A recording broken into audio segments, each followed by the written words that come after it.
The Nile ran red, frogs croaked in palaces, gnats tormented Pharaoh's sleep, yet his heart remained hardened. Egypt suffered under the weight of 7 plagues, each a testament to God's power and Pharaoh's stubborn pride.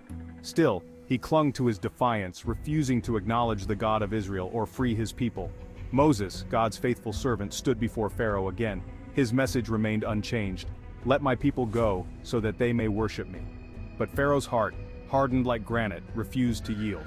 Little did he know, 2 more plagues, more terrible than the last, awaited his defiance.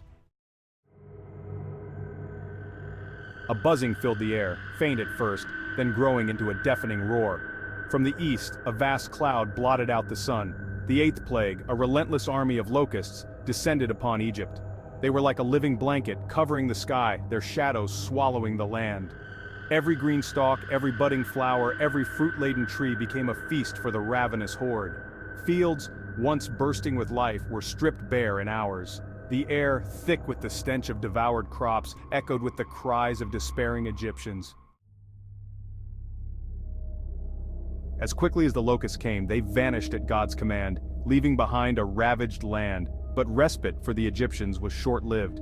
A darkness unlike any other descended upon Egypt. This wasn't the gentle cloak of night, but a suffocating, tangible blackness. People stumbled blindly, their cries swallowed by the oppressive darkness. Fires offered no comfort, their flames seemingly choked by the impenetrable blackness. For 3 days and nights the darkness held Egypt captive, a chilling premonition of the final plague to come. Panic gripped Pharaoh's heart. The confident sneer vanished, replaced by a flicker of fear. He summoned Moses, his voice hoarse, his pride wounded. He offered a concession. The Israelites could leave, but their flocks and herds must remain. Moses, unwavering, delivered God's unwavering message. "Not a hoof shall be left behind." Pharaoh, his anger flickering back to life, shouted, "Get out of my sight! 1 more word and you will die!" While Egypt reeled under the weight of God's judgment, a strange peace settled over the land of Goshen, where the Israelites lived.